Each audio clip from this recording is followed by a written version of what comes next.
Yes, yes, yes. What's going on, world? This is your man, Buddy Roming, and we are back at it, y'all, with another episode of the Yeah Buddy podcast. And you know how we do like every episode. I like to bring one of my friends in from the entertainment industry. We sit down, chop it up, see what we got going on in the entertainment business. And this episode is like no other. Man, this time we got my friend coming all the way from the Bay Area. This dude, he's an actor, he's a filmmaker, production assistant, location manager. He's a jack of all trades out here in the Bay Area film industry. So right now, y'all, I want y'all to make it live and make it laugh. My good friend, Mr. Bobby Ysip, What's up in up, the everyone? building, y'all. I'm here.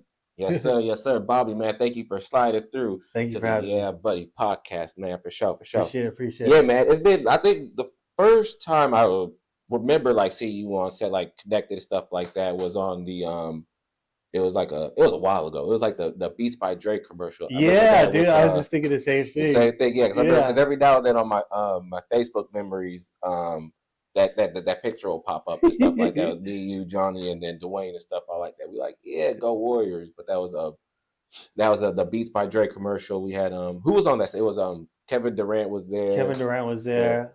I don't know if Steph was I there. don't think Steph was there, but I think Draymond was there. Draymond was there. Yeah, Draymond was there. That was cool. Commercial sets are that's like probably the main thing to get like work out here Yeah, in I the Bay believe Area. so. There's always commercials coming into the Bay Area, Mm. and it's like, for instance, right now you got the NBA All Star thing coming up, and also the playoffs.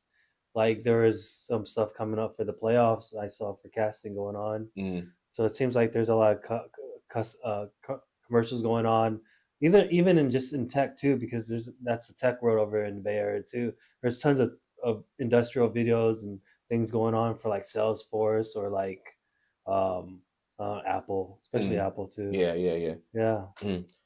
A lot of times, like people will like, especially like actors and stuff like that, is we want to be be like the big movie star names on the posters and stuff like that. But up here in the Bay Area, like the industry is mostly like how you just said, it's commercial work, and then it's like industrial work. right. I like to say like big movies like they come in once in a while, Mm. but to really stay in it, the industrial and commercial is a route to go Mm. up here.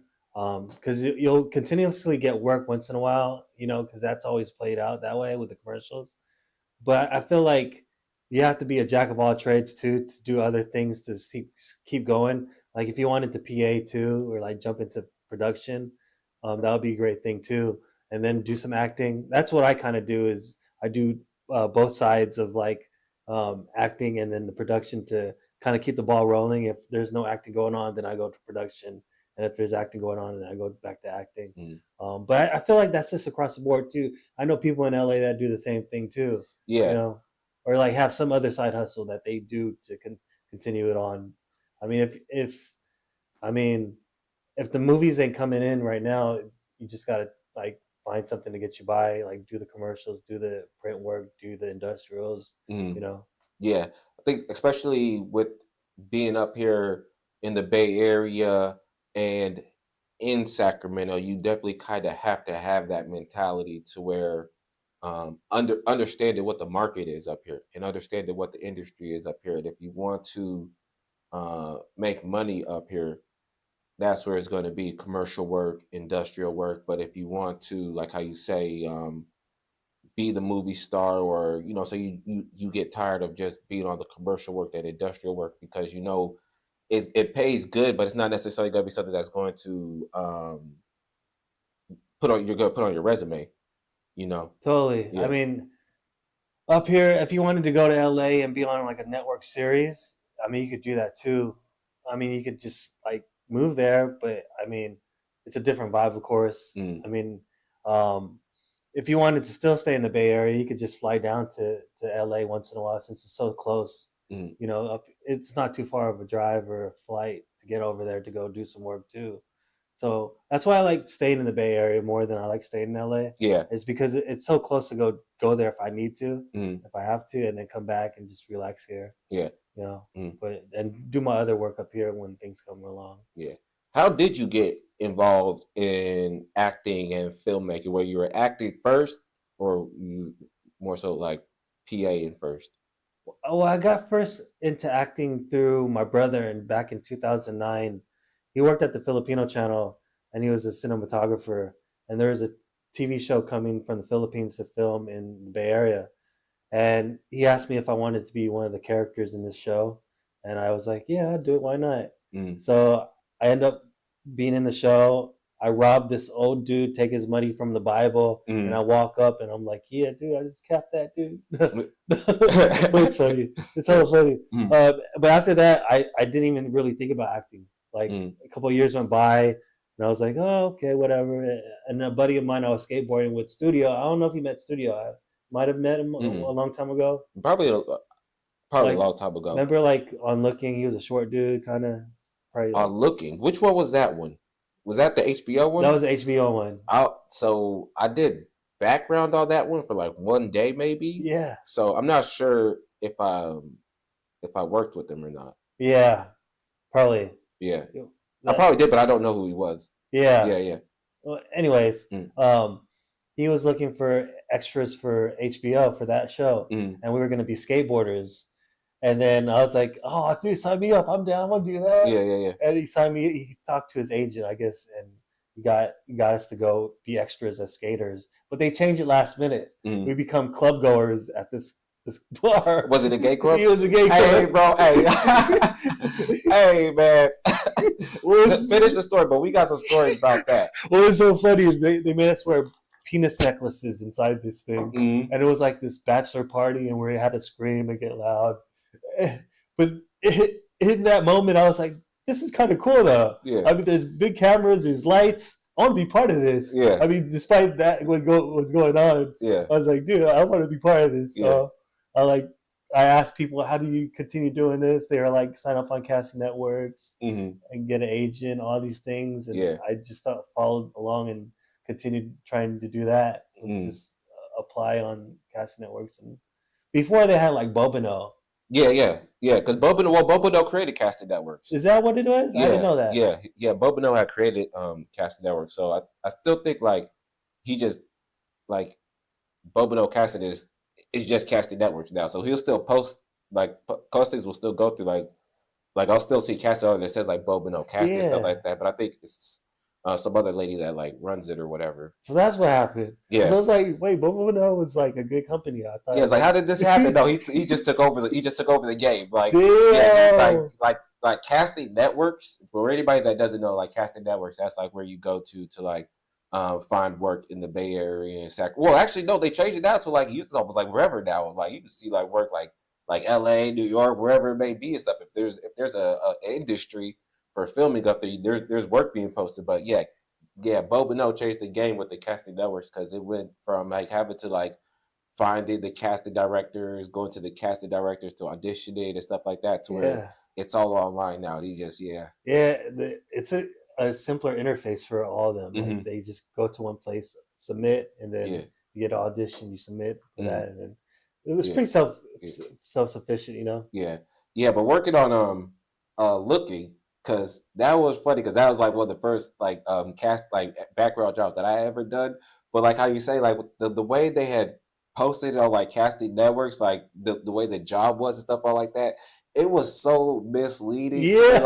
Like because it like nothing against like the Yeah, LGBTQ yeah, yeah. community or nothing like that, but it's just the fact that like they didn't say that like at all the casting. So then like I showed up to like I think it was like a video game release party or whatever, and I'm like, all right, cool, whatever, stuff like that. But then you start noticing that they like when they start like setting the backgrounds and stuff like that, they start setting all the guys up together. You don't really notice that first. They're like, you're just best friends, just be best friends together. So all right, cool, whatever. Yeah. So we all the guys just grouped together, and then like next thing you know, they're like, okay, well you're not like how you say with the penis necklaces. They're like, Yeah, all right, dude. y'all now put this on. We're like, yo, what the fuck are we talking about, bro? And then next thing you see all these sailors come through like big buff ass sailors in these tight ass suits, and we're like, yo, what the fuck did we just walk into, bro? Like, You make me think like that's why they last minute changed me to go to this bar yeah, instead of being a we probably was on skateboarder. the same thing. We probably was on the same episode and stuff like that. I was just like, I was like, what? Yeah, I didn't But know what was going on. I was like, this is bizarre, but yeah, I mean, it's cool to Yeah. be on a big set like that. Yeah. HBO. That's the thing too, because it's an HBO show, so you're not gonna you're just taking in that experience, and like how you said, it was probably like one of your first times being on like a big Yeah. set, so you don't really understand. You like, so you're just taking it all in and stuff like that. But You're it like, wasn't it oh. wasn't until I went back and like tried to watch the TV show that I was like, oh shit. Yeah. That's, I got to do a couple of the episodes. I remember I was like a bodyguard or mm, like a club bodyguard or bouncer at yeah, one of the clubs. yeah, that's funny. Oh my word, yeah. Yeah, but after that, like after getting that job, I uh, I hopped on to casting networks, and I started applying for other ones, and there was like the other Murder in the First came for a while Hmm. with Tay Diggs, and I got on a couple episodes on that one too. Like that was fun too, Yeah, and like that just really I really wanted to be part of that world after that, and like I continued to do extra roles as long as I could, and then I tried to get an agent at that time, couldn't get one, couldn't find one, and then I tried to move to LA at like in 2015. I tried to move to LA, didn't work out. I came back up here. Then I decided to go into production work in 2018, 2017, and when I hit that world, it changed for a while. It was like, okay, I'm a PA. I'm just gonna think about production for a while.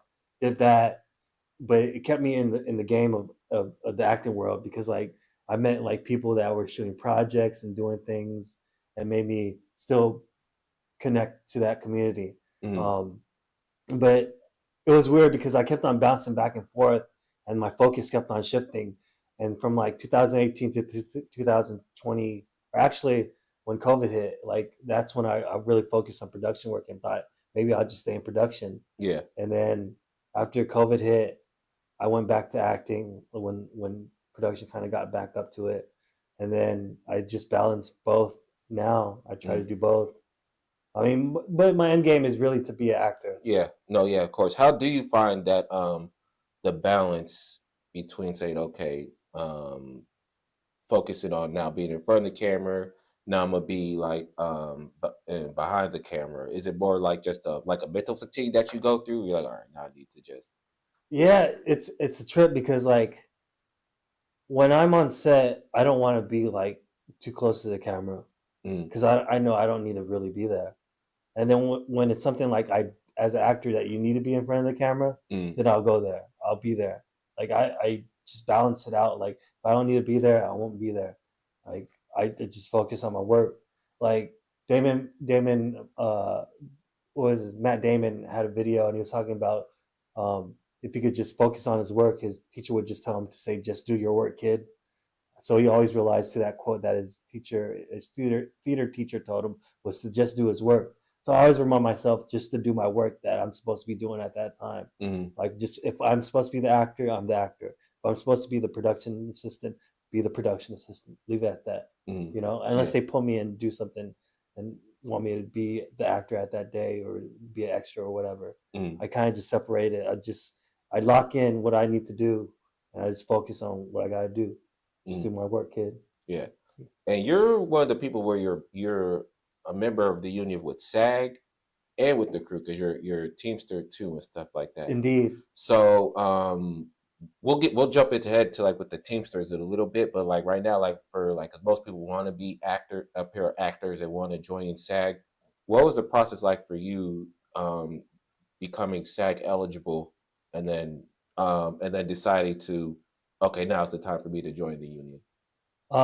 So back in the day, like you had to like collect your vouchers. Well, you collect three vouchers, a union vouchers, and you could join the SAG after union. Um, and you would have to keep the three hard copies and then like mail it in. And I still have my hard copies, but now it's different. You have to be on the website, and they kind of like check. You have to check in to see if you're eligible on there. So like they send back the voucher to SAG and all that now. Um, but like it was hard to really get the three vouchers because like in the Bay Area there is some union things going on like with shows and movies, and there's only a small amount of number of union vouchers that go out sometimes. And I remember one time I was working with uh, are at San Andreas, and they're you got a story? Yeah, I got to. Man, we got stories. That's funny, man. Yeah, Yeah, go ahead. dude, it was like after an 18-hour day. Do you know Lamar Stewart? Yeah. I asked him when we're signing out, "Are you guys giving union vouchers out?" He And he said goes, no. "What he did, what he said no, but what he did, he goes, hey everybody, this guy right here, everybody, look at him. He's asking for a union voucher. Do you think we're giving out union vouchers today?" He just put me on the spot, Yeah. and then I was like, I felt hella motivated. I was like, Yeah. oh man, dude. I was like, dude, I shouldn't have asked. But like, I was researching about that, and I was like, you should ask sometimes, right? Mm. So I asked, and they weren't giving out union vouchers. Yeah. But I talked to him like recently about that. He was like, dude, that's how it goes, man. When someone asks for vouchers, you're gonna have to put them on blast once in a while. Yeah. But yeah, it's. I mean, when I got my 3 vouchers, like it was one was I had to shave my head, and then one was like I forgot the other one. I think the last one was I had to shave my head to be on set, and they gave me a union vouchers, and that was the third one I needed to get to join SAG, and it took like 5 years to do that. Mm. It's like it takes a while. Like it doesn't happen overnight. You just gotta keep like going out and doing all these extra roles to get it. Mm-hmm. Even like famous people like what's her name, Tarajan or Terjani? Uh, what's her name? I forgot. But she did her 3 vouchers doing extra roles too, and she's a celebrity. And she mentions, just work to get your vouchers, and then you could join SAG, and then from SAG, like if you want to join now, you could join later. It all depends. Like if there's a lot of SAG work going on, then you should definitely join. But if there's not, like just wait a little bit and stay non-union because a lot of non-union work is around. But I mean, eventually you want to join SAG because if you're wanting to make it big and work on those big projects, you're gonna have to make the jump because all the bigger productions are SAG or all union. I mean, um, Yeah. yeah. So the funny story I was gonna say about like San Andreas and what was his name? Lamar. Lamar. Yeah. Because how you said he wasn't giving out SAG vouchers. I got my very first SAG voucher on San Andreas. You did? Yeah. Oh. So what happened was I did the same thing you did, except I did it at the beginning of the day, and I just asked. I was like, "Yo, Lamar," I was like, "Hey, is it possible for me to get like a SAG voucher or anything like that?" He's like, "Nope, we don't do that up here today, man." I was like, "For real?" He's like, "Nope, soup." I was like, "All right, shit, man, whatever." And then so now like once you're you get breakfast and stuff like this, like lay down period, like just chill or whatever, like that where actually just sit around and do nothing or whatever. Yeah, we just posted. Yeah, so Lamar he gets up from his booth and he just takes off because somebody needed him or whatever, and I just look at that desk and I walk up and I just snatch one of the SAG vouchers off the table. Oh, dude! And I'm over here just looking at it like it's like the golden ticket, like it's like it's Willy a golden Wonka, like I just ticket. said like the lotto or something like this. I'm like, oh my god! And then another actor walks in, he's like, yo, what is that? I was like, it's a SAG voucher. he's like, how'd you get it? I'm like, I stole it. Like they're right over there. And so then he walks over to the table, he gets ready to take it, and then like 4 or 5 PAs see him take it, they swarm over to him like, what are you doing? No, put that down. I was like, oh shit. I'm like, this is I don't know what the fuck I just did or whatever. And I was just walking around to all the other SAG actors on set today. I'm like, what do I do with this? What do I do with this? They're like, just write TH on it and then you'll be good or whatever. And then and then I see Lamar at the end of the day, like, they had union line and the non-union line. Yeah. I slide into the union line and I give him my paper and he's looking at the paper, he's looking at my name, doesn't see my name on the union list, and he sees my name on the non-union list, and he just looks at me, he's all like, motherfucker. And he just slides off on it and then gives it to me. And I was like, oh, dude, that's a good story. Yeah, dude. I was like, oh shit. Oh my god, dude! I would never think to steal one. Dude. I think maybe at that time when I was starting like that too, I would probably do that too. Yeah, but now when I look, I'm like, hell no, hell no. But back then, that desperation kicked in. I was like, yeah, whatever. Fuck it. I gotta join SAG. That's what it was about, man. Yeah, you gotta join. You gotta join, and sometimes it takes some crazy moments to make it happen. Yeah. Yeah, I don't recommend doing that, but yeah, that's how I got my first my sample. So what were the three projects that you worked on to get your vouchers? I think one was the intrinsic smile. Do Mm, you remember that one? I don't remember, but I mean, I think I remember seeing like a casting for it, but I don't think I got on it. It was like a trippy movie, not a trippy movie. It was about like Freemasonry, or the scene that I was in was like Freemasonry, high upper class party, and like elites and shit at City Hall. Mhm. I was like, okay, whatever it is, it sounds pretty cool. And I played a waiter. And I was walking around just giving out drinks and shit. But they gave me a voucher, Yeah, yeah. and I got on that. And then uh, my first one was, damn, I can't remember what the first one was. Um, maybe Ant Man. Was it Ant Man? You weren't stuck on the ferry, were you? Or the what was that the ferry that went out to the ocean or Oh whatever? yeah, I remember. I heard Yeah, about that. They that went was out and they got stuck and they yeah. can't come back. They couldn't come back for like they were stuck out there for like 12 hours or something like that. Like no lunch, no nothing, just craft service, nothing but chips ahoy's for Yeah, 12 hours. crackers and shit. Yeah. Let Oh, more almonds. me get a handful of almonds. Yeah. But nah, I forgot which one. I gotta come back to that Mm. one. But I know the last one I had to shave my head to be on behind enemy lines that shot in Alameda on the boat or the military thing. Mm. That was the last one I got, and then um, I was able to join. But I waited for like a couple years to join. It wasn't until actually I met the stunt actor, Andrew Neese, and he was telling me, "Man, you should just join SAG. You know, you've been waiting this long already, and I think you should just make the jump, and I think you'll be good at it." And I was like, uh, all right, I'll just join. And this is when they had the Leonardo DiCaprio movie shooting up here in SAC, Okay, yeah, yeah, yeah. and I got on to go on to that as BG. Mm. I was like, all right, this is cool. Yeah. I'm not That's how long tripping. you been in union for? Only like a year. Okay, okay. I just joined. Like I've been SAG eligible for like years, like Yeah. maybe 7 years. Okay. And I just finally joined. Yeah, yeah, yeah. But it feels Man, good though, man. yeah, welcome to the club, man. Welcome to the club. It feels Yeah, good to be yeah. part of the club, man. Yeah, yeah. It's No more definitely work. good. Now it's dried up. Now all your Yeah. hopes and dreams is Washed. yeah. It's done. Now you just got to work under the card and shit.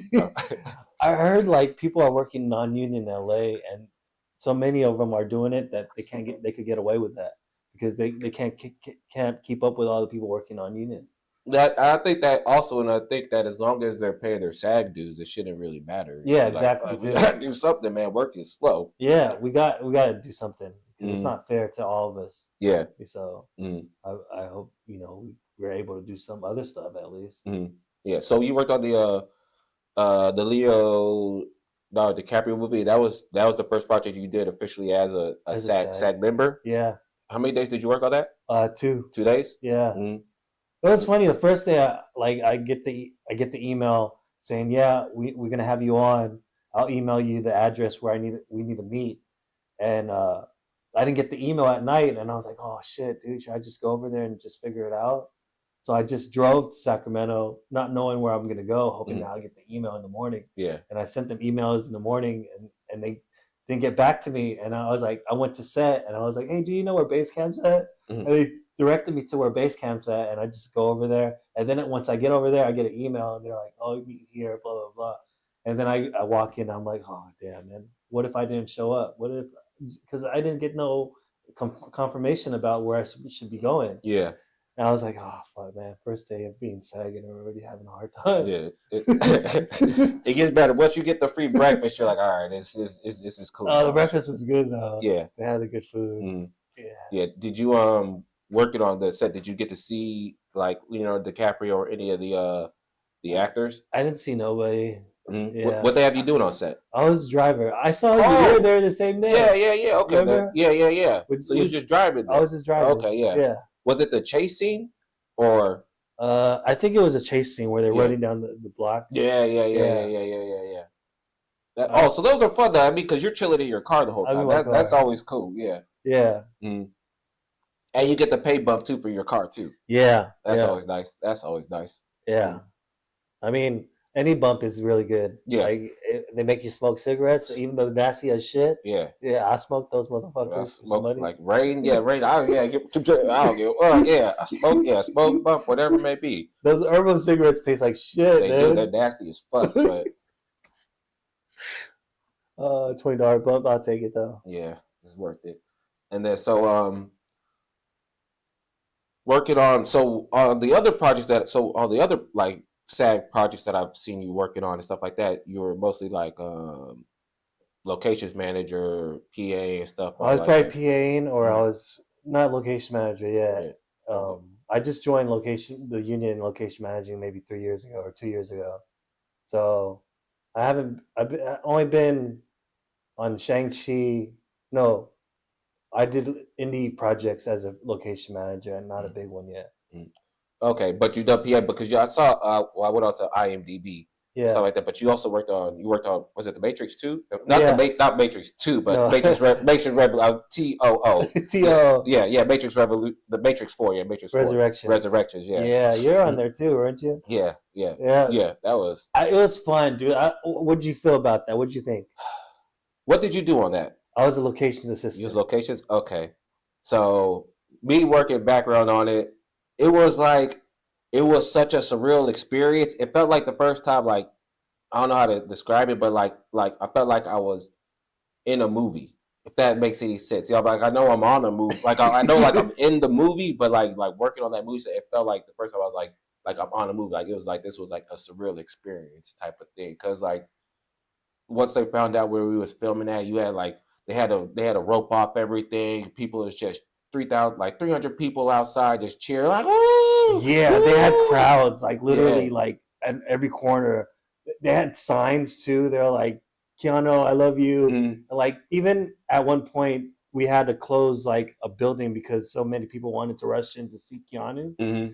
Like it was like Yeah, a movie, like how you explain it. yeah. Like I It could, was it was wild. it was wild. It was like, And uh, it's like getting off the bus or whatever. Like people, they don't know who is who. You know what I'm saying? Like as far as like they could be looking at us and be like, oh, that's the actor next to with Keanu Reeves or whoever it may be. So they're treating you just like a movie star too as well. The exact yeah, same love that like they show Keanu Reeves, they're looking at you like, ooh, I want a picture with them. yeah. I'm They'll like, take a picture with me? you. Like you're not gonna see me, man. No, trust me. The most you're gonna see is the back of this head. But I appreciate it.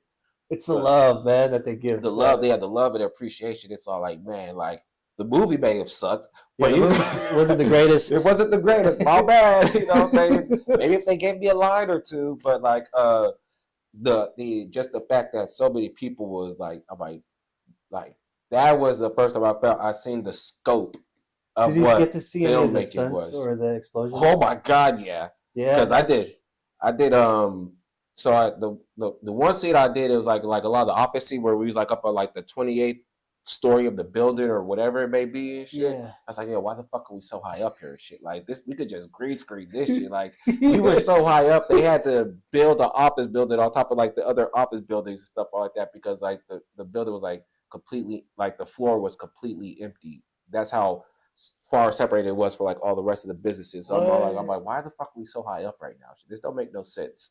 But they're like with the stunts because like the whole third act of the movie where like they're chasing him on the motorcycle and all that type of jazz, Yeah, and all the people's running after them, chasing after him.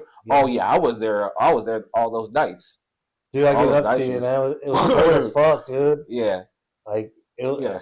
Oh my word, it it was was horrible. overnights. Those overnights was horrible.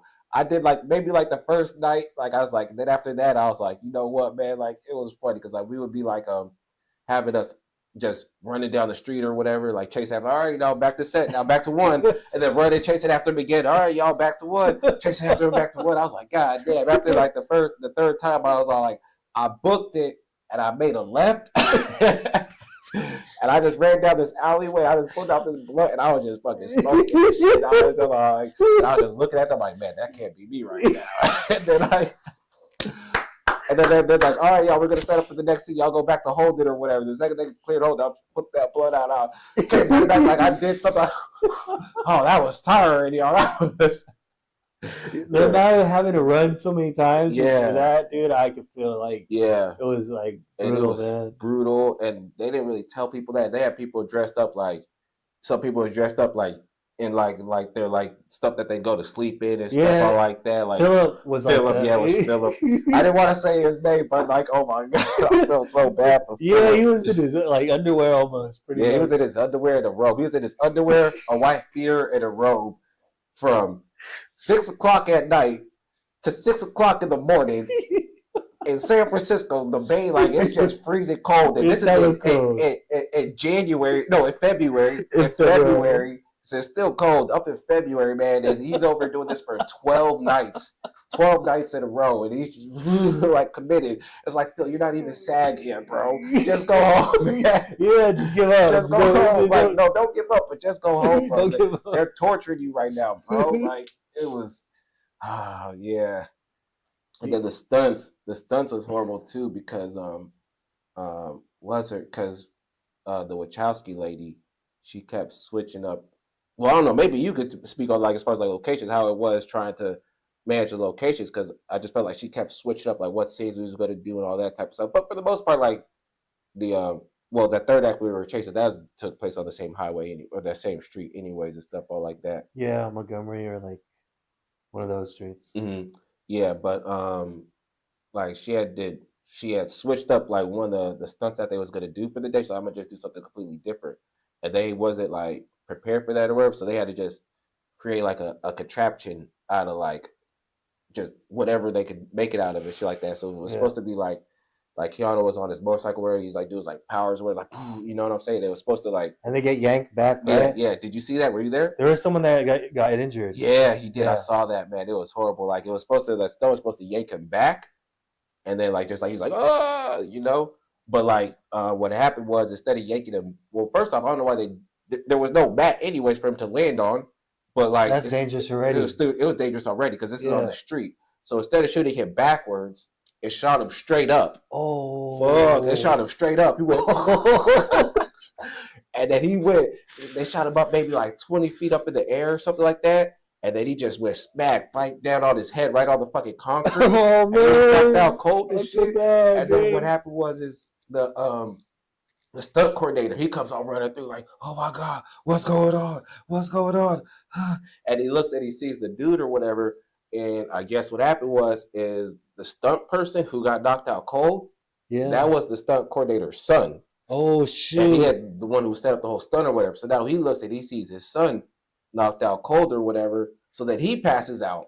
So now they got to call another ambulance for the other dude. They're like, oh, we need another one. Yeah, so there's back to back pass outs. Yeah. Oh shit. But the dude was back on set like the next day. He had a lump on his head or whatever. But he was like, yeah, this is like, it's all right. Let's get back to work.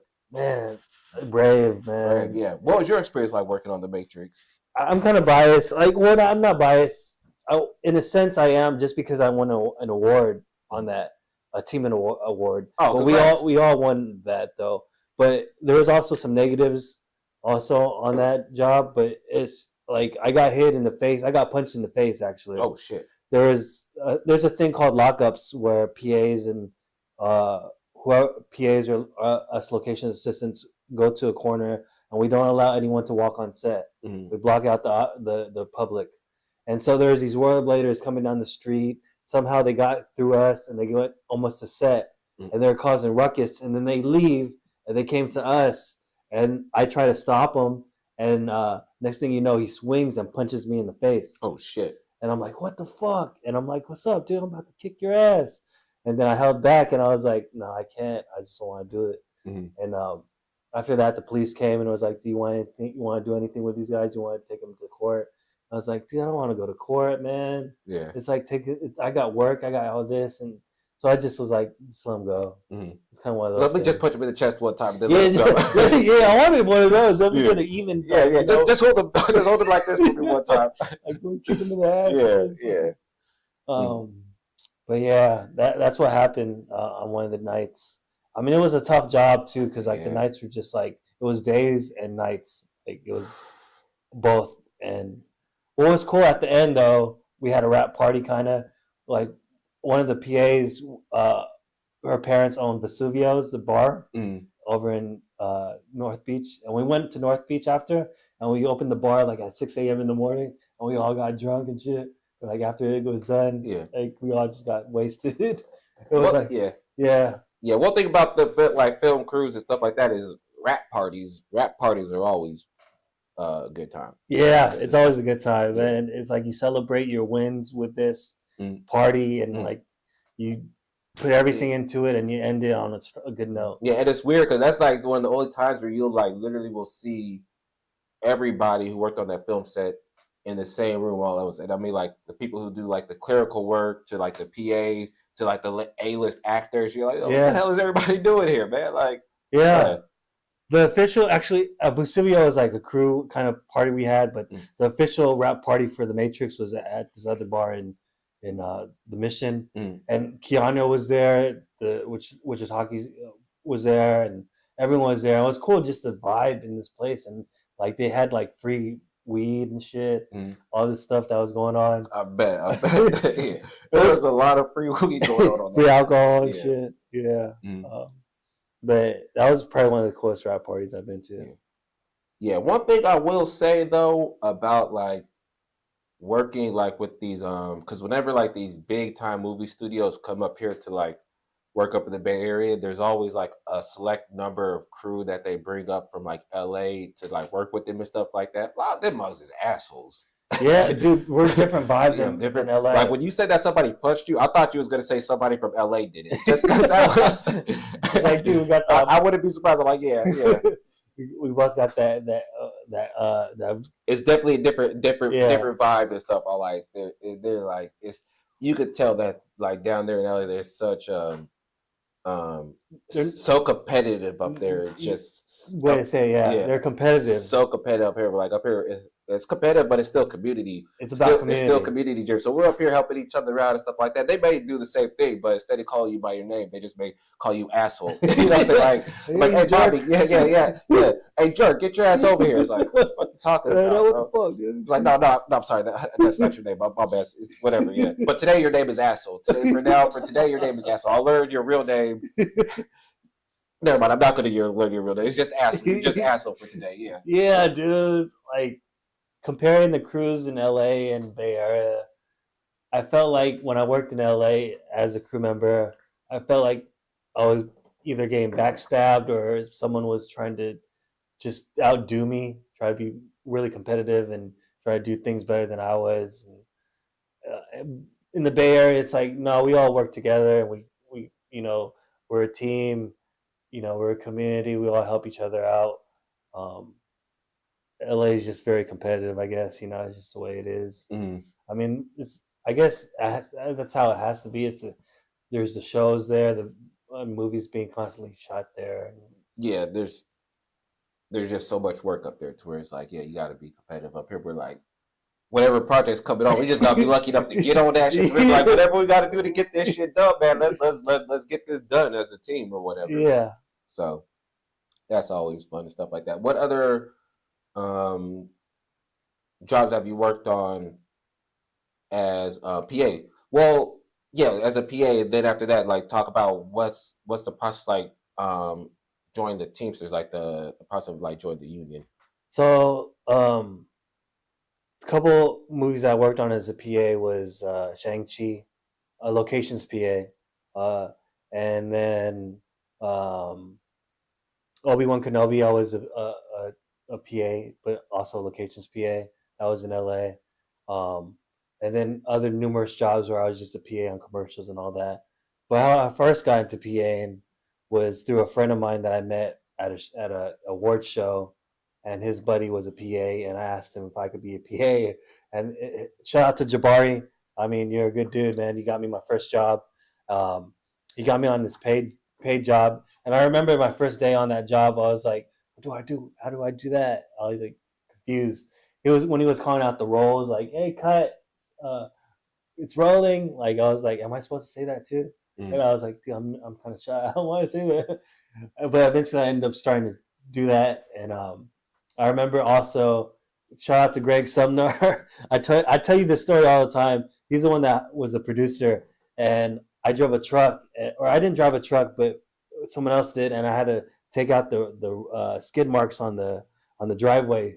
So Greg told me to go get some sandpaper, at Home Depot and scrape out all the tire marks on the driveway, Mm. and I had to do that all day to get those out. It's probably like a funny thing, but it showed how much work I would put into being a PA. Like, I'm down to be here.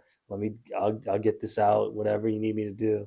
And that's how you got to go about it as a PA. You just got to get the job done. And, Yeah. you know, it's okay, like in between all that. Like, but a good attitude, and, be ready, be a listener, be friendly, be kind to everyone, help anyone that needs help, and, you know, just be a helping hand really on set.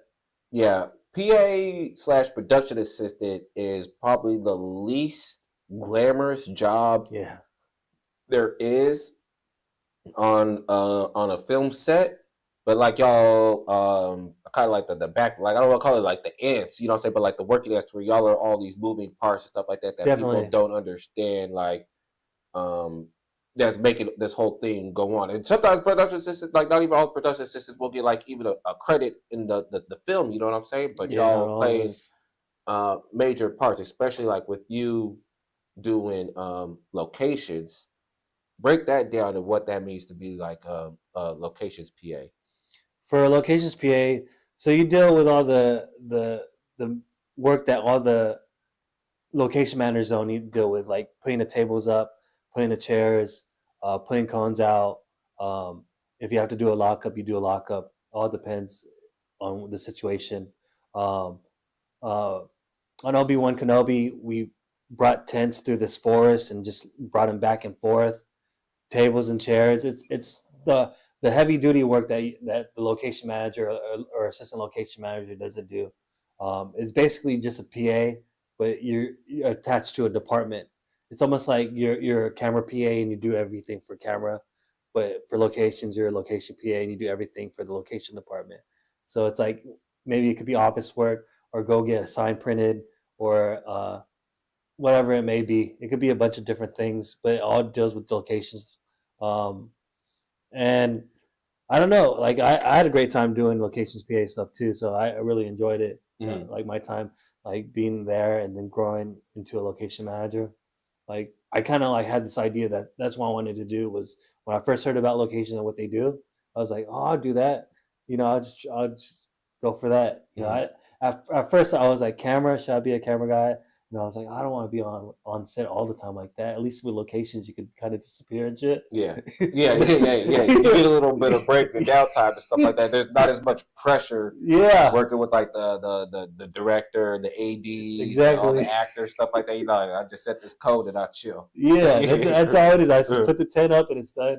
I'll Mm. just go back to the corner to go sit there for a while Yeah. because I'm already being an actor. I don't need to shine in the production world, man. That's Yeah. that's their thing, Let them do that. Yeah, Yeah. I don't need to take the cake like that. Mm. I'm all right with where I'm at. Yeah. As long as I get a paycheck and I can pursue my acting, I'm Mm. with that. Yeah, that's what's up. So, that was a interesting thing you had pointed out when you was talking about like, okay, I've been doing like working as a PA, but then choosing to go like pursue like the locations department as opposed to camera department, things all like that. A Yeah, lot of people don't may not understand that like being a production assistant is almost as good as going to film school, you know, yeah, because it's a job in the film, and then once you gain the trust of the other crew members, now you could choose where you want to, like what direction you want to take your career, because unlike other jobs, like this isn't something where like, oh, I'm gonna go do a job interview, fill out an application, yeah.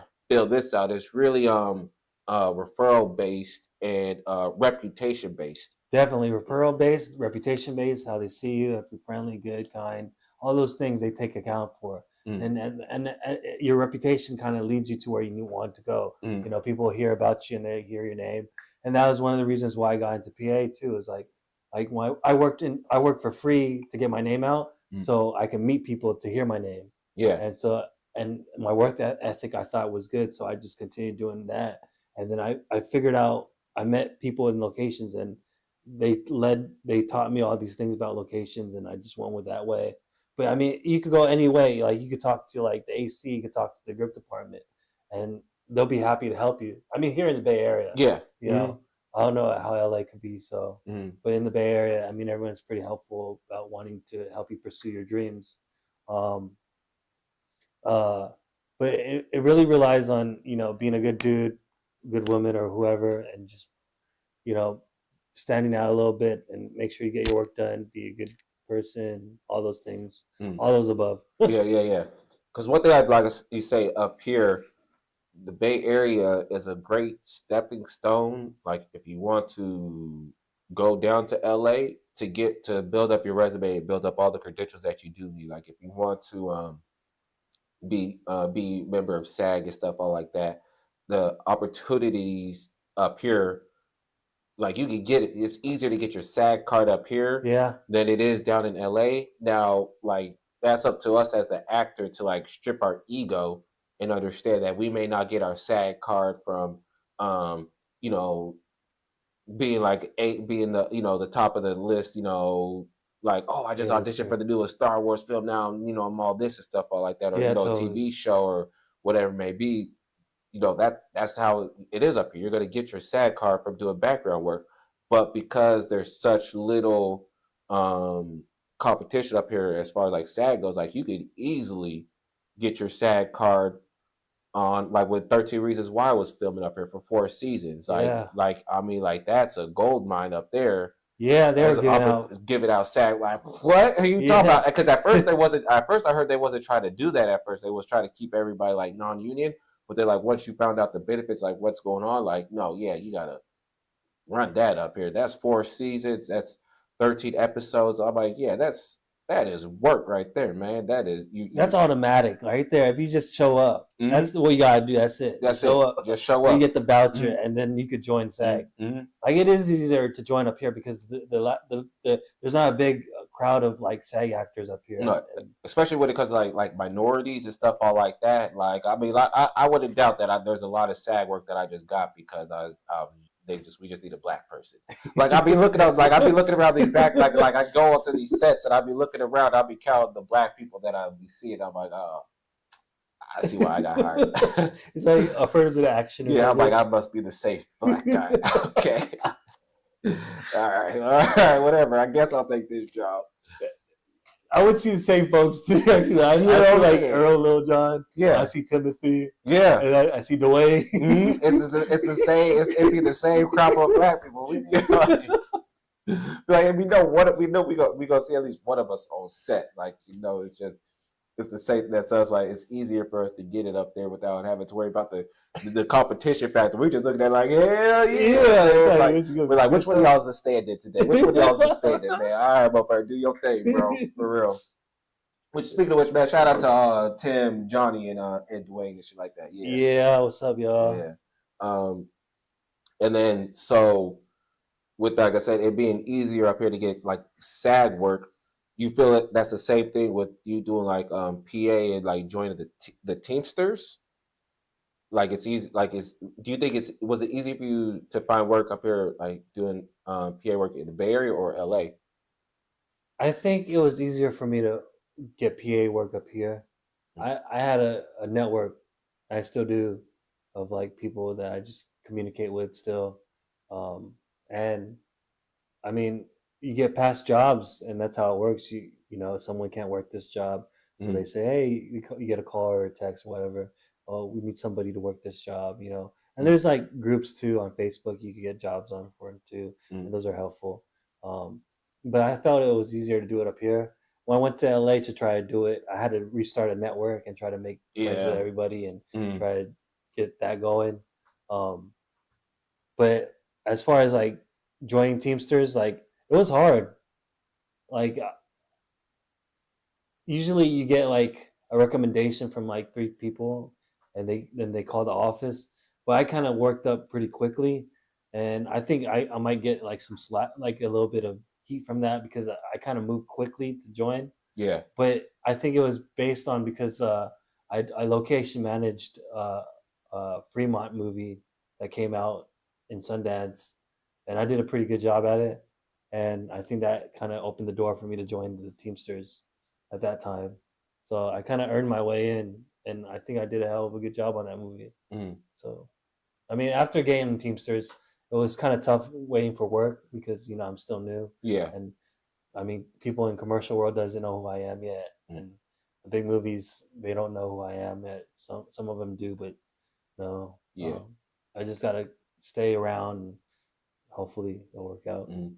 Yeah, I feel like that's the same kind of hurdle that you go through, like when you join the union, because like I feel like there's some sort, there's like this momentum that goes into like with the non-union work that you're doing. Where I know before I was doing that, I was constantly either doing like all the short films or whatever projects it was I was doing. I was either the lead, the co-star, or whatever it may be, and stuff like that. That kind of built that momentum up for me to be like, all right, cool, let me go now enjoy the union and stuff like that. I got the confidence, you know. Yeah. But then you go in it, you join, and like now you're doing these auditions, and that confidence still there. But now you're looking at it, I'm all like, I'm over like shit, man. I'm over auditioning for the same person I was just the stand-in for. Like, I was like, this is a whole different ball game, man. I was all like, oh.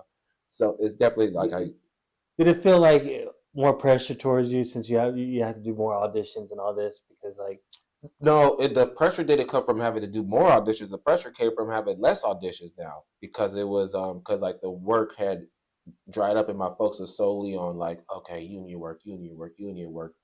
But because there was such little union work and like even with that, like the auditions that did come up here, like they only really came up here because there was an obligation for them to have us audition for these roles and stuff like that. But right. then realized that those roles were still kind of already delegated to maybe like a certain actor, you know, Yeah, they kind of already premeditated, kind of have mm, their idea. yeah, have their idea of like who they want. Like I mean, that's just the audition process in general. Is like going into the audition knowing that they don't want you, like they already have somebody else in mind, you Yeah, know.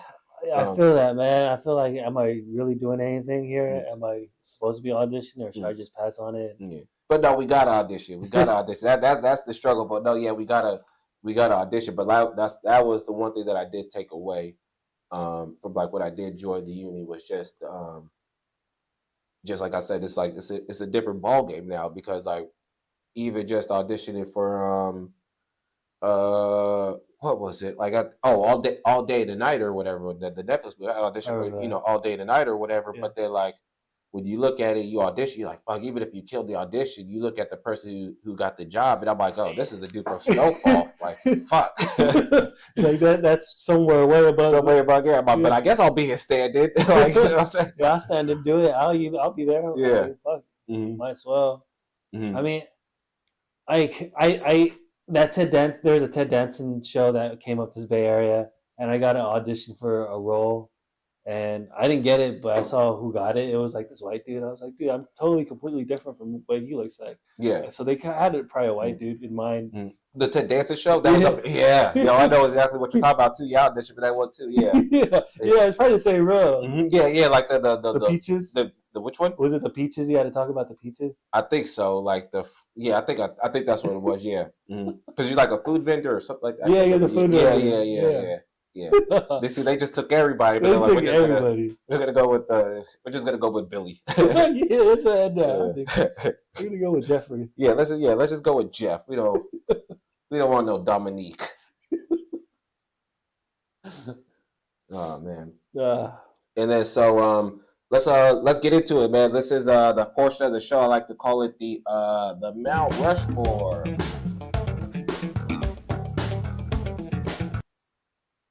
the four top Yeah. PA gigs I did. Yeah, so the Mount Rushmore is a game that we play every episode with our guest. It's where you do like I said, your top four of some subject that I gave you ahead of time. You know, sometimes I don't do that to people. Sometimes I just surprise them on the spot. They're like, "Fuck." Now I'm Right on. sweating. Yeah, but I gave you. So yeah, so we're gonna do with your top four productions that you worked on. First one I want to say, I talked about it earlier, is Matrix.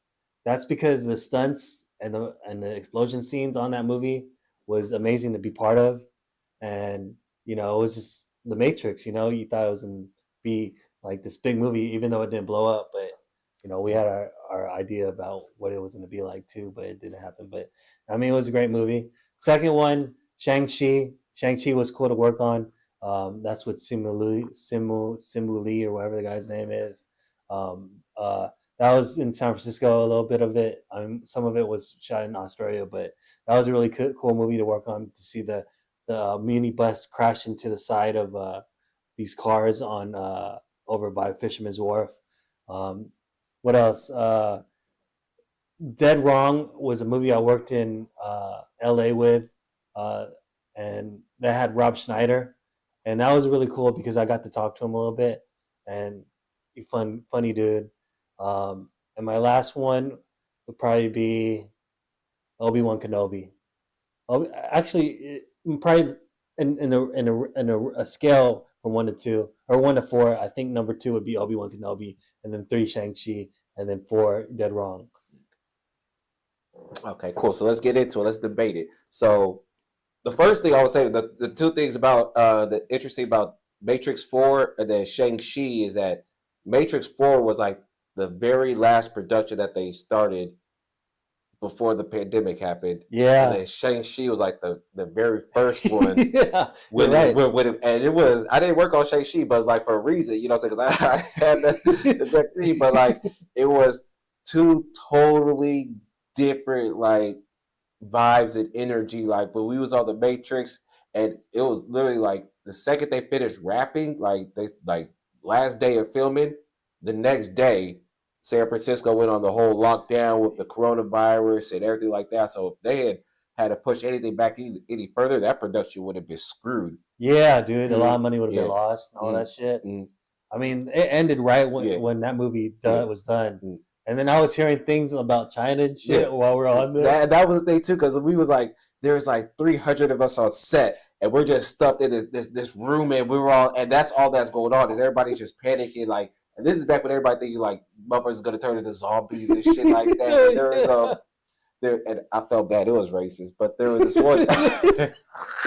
There's this one Asian dude like in the middle of us, and he just came to set one day just hella sick, and he just started coughing. He's like, we was like, hey, yeah, get him the fuck up out of here. He brought it. He's like, he brought it over here. Get him out of here. Shit, man. Arrest this guy. Yeah, get this dude up out of here.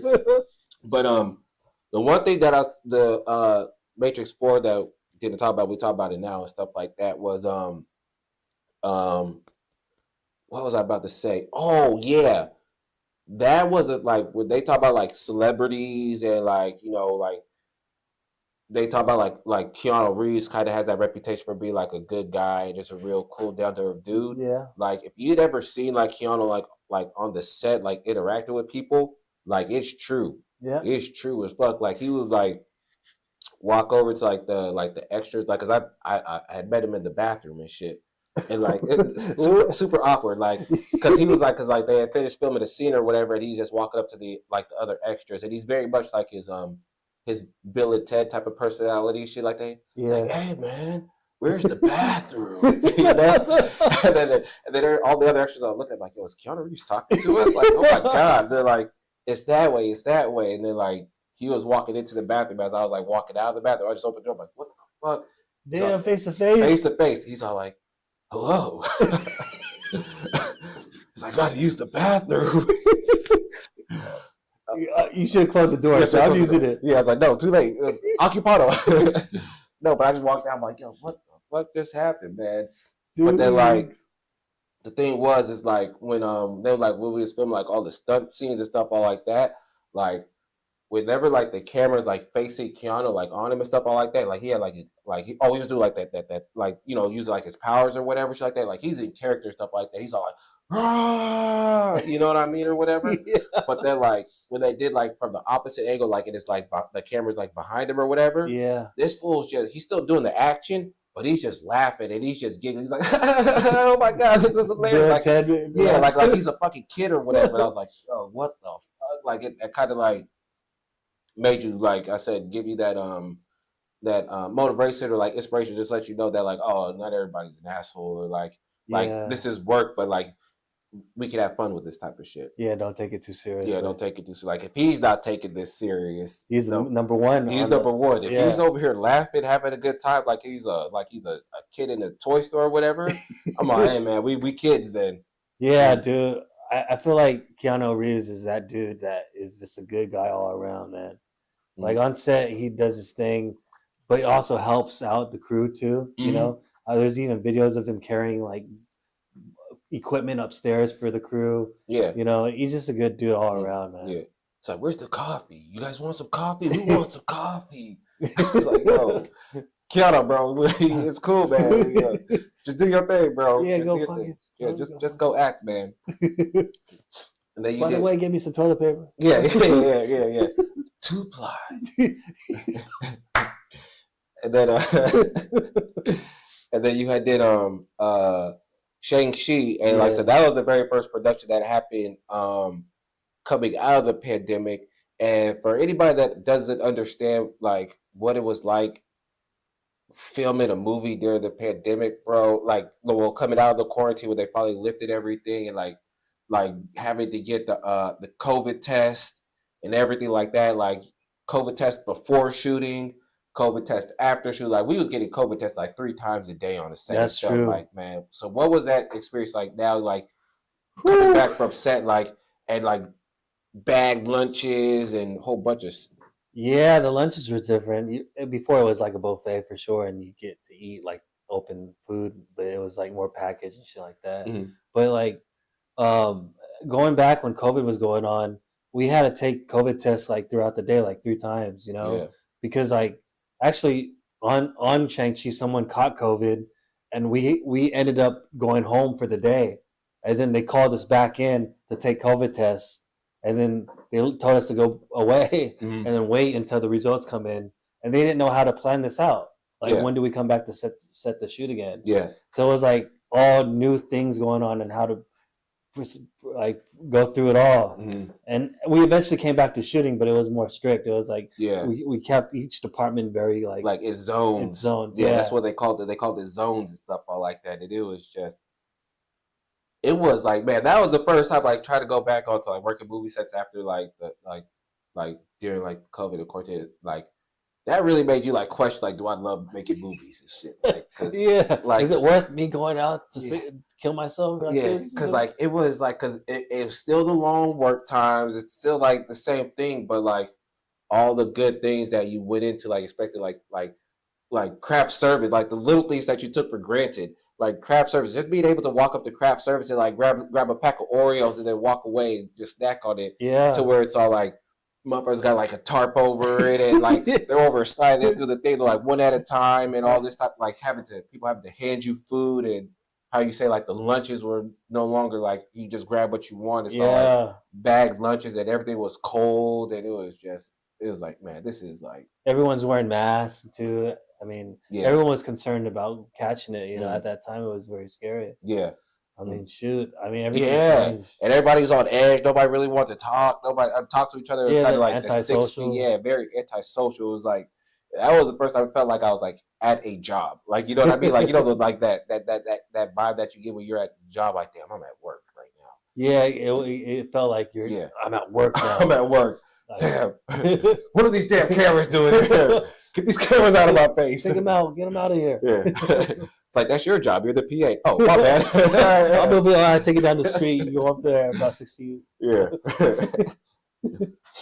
Um, Yeah. yeah, but Shang-Chi was like one of the first ones that came up after COVID, and uh, no one knew how to handle a set. You know, everyone was still learning. They had people like the CCO, and that was like the COVID compliance officer, and that was a new job for everyone on set was to have a CCO, um, and no one understood how to follow protocols sometimes. You know, and then they had those other like mobile tests you could take where you could like you that's what we do. Before you had to come into office and take that shit, Hmm.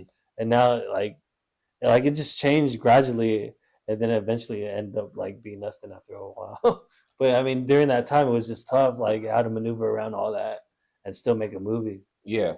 Yeah. It was because they was trying to, and I bet the production company spent a lot of money just dedicated to like COVID testing, to where like we could tell just how much of a shortage there was with work because it's just so much money was dedicated to having to put forth towards COVID testing that it was just impossible to get all these projects off the ground how it normally would have been. Yeah, there was a lot of money to be spent too on these movies too, and then all of it all went to COVID. Hmm. Like I remember being in LA, and one of the things that we had to do for COVID testing was to drive up, and they take the test inside the car Yeah. while you drive away, Hmm. and that was like something new. I was like, oh, what the hell? That's different, Hmm. And like there's so much things that they had to waste on COVID compliance and all Yeah. that. And we had to drive to a certain specific COVID tested place to get the swab or whatever. And it's like they're like, if you live somewhere like Sacramento, like me, like live in Sacramento, but well, can I just go down the street to like right? It like no, you got to go to the specific one in Oakland. And it's like, oh my god, like Was it by the Children's Hospital? That one, yeah, yeah. yeah, like all right. I, yeah, man, yeah, it's tough, dude. Mm, I wish it was more like you just go Walgreens and take it mm, instead of having to do all that. yeah, it was it was a headache and a pain and stuff like that. And then the thing that sucked about that is like the second they like ended all the COVID protocols and we're thinking that things is getting ready to get back up and running, like the strike happened. Yeah, dude, it was one thing after another. Yeah. Like we got hit with the strikes that kind of demolished a lot of things. Mm, Uh, Money was being sent to more to the executives, and they didn't want to share, and they want to help crews out and make films, and there's a yeah. lot of bunch of Yeah. things going on. It was weird. It's weird because a lot of people don't realize, like a lot of movies that came out last year, like 2024 and stuff like that. Like you, like from a consumer standpoint, they'll be watching it and they'll be like, "Oh, this is my first time." Like Deadpool and Wolverine or whatever. You know, they're like, "Oh, it came in theaters like now," but they don't understand like that movie went into production before the strikes. You know what I mean? It was a production during the middle of the strike. So a lot of these movies that have been coming out like over like 2024 was carryover from 2022, 2023 that never got released because of the strike. So it's like a log jam, a back jam of work Yeah, to where like so now consumers they're seeing this content, all these movies being put out. But from our standpoint, for people who are trying to work and shit, we're like, that's cool and all, but shit is slow. yeah. There's nothing going on. We don't got nothing, and Mm. it's like we're just waiting. We see these movies, but none of those are new movies. Yeah, They to just us they're not new yeah, movies. We're like they just been sitting on yeah, the. we're still waiting for Freaky Tales. Yeah, Freaky Tale is supposed to come out this year. Yeah. Like I want to see that. Hmm. I worked on that for a little bit, but I Hmm. left early. But it was fun while I was there. Yeah. Mhm. So then the other movie that you had worked on, it was, you said Dead Wrong, the Dead other wrong, production? Yeah. Rob Schneider. Ralph Snyder? I was one of that actually that job gave me my union days to join the union in LA, but it Okay. gave me 19 days. You need 30 days to join. So basically, you have to have 30 days to join the local 399 Teamsters Union in LA. Mm. That job gave me 19 days Okay. on set, and that was a fun event or a fun set because like the crew was fun to work with. I had one of the coolest managers. Shout out to Romeo, you're a good dude. You always helped me out when I needed the help, and he got me the job too. And it was a fun set, like different places to go to, and talking to Rob Schneider, and just being a part of that production was fun to work in LA. Mm. And you said it was 19 days or it was 30 days to get to join the union, To join the union. and that job gave you 19 of those days. Now, when they Yes. break that down, is it like you just show up for the day that's it count, or is it like an hour scale that the hours have to accumulate to like 30 days? I think it's so it's on the paycheck or your payroll. Mm-hmm. It should say your hours that you worked on, Mm-hmm. and then it should give you like your day in those hours, like your 12-hour day. Mm-hmm. So that's one day, Oh, okay. and then they count it from there, Oh, okay. and it's weird because you have to send it to a third party company called Contract Services Mm-hmm. for them to vouch to verify your Mm. days that you worked, and then you go back to Teamsters, and it's like a whole mess. That's interesting. Yeah. But I mean, not a lot of people understand how much like you gotta do to join the union. There, you have to get 30 days. Sometimes that's not the best way to do it. Sometimes you have to go on a non-union shoot that flips to a union shoot. Mm. And I don't know. I just got it that way. I didn't join yet. by the way. Okay. But Yeah, I'm yeah. still, yeah. But you got the eligibility or whatever. I didn't get the eligibility. I got the Oh, 19 the days, 19. Okay, but I okay. needed 11 more. Okay, I get And what you're saying. and Yeah. I try to get it like throughout the last couple of years, but I never ended up getting the 11 days. Mm. So actually expired those 19 Those days. expire? Yeah, after 3 years. Holy smokes. Yeah. That seems like a hassle from a like from like I said, a production assistant standpoint to where I guess I could see why, because like I heard this thing that say like production assistants, they like have like a 5 year, like, after 5 years or so, they kind of like either they move up or they just don't do it no more. I guess I can Yeah. see how you're saying, like, if your hours reset after 3 years, stuff like that, you don't want to, you just, if you're sitting around at like 24 hours, something, man, I'm only 6 hours away, but shit's about to reset in 6 months or something like that. Yeah. You'd be like, ah.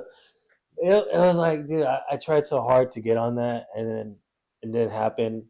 But it left me with the union in San Francisco to stay with. Mm, So I was like, all right, I'll stay here. And if the time ever comes to come to LA, if LA calls me back to go there to mm, work, and that might happen this spring, but I don't know if that's going to happen for yeah, a movie. But if it does happen to work that way, then I'll come back to LA and do that, okay. and then chase acting over there if it leads me there. And is there a way for them to like grandfather you in, like um being a local up here in San Francisco, to where like, Transfer the Teamsters to them. yeah, I think the only thing they do is you don't pay the initiation fee when you join, okay, but you pay like some other fee.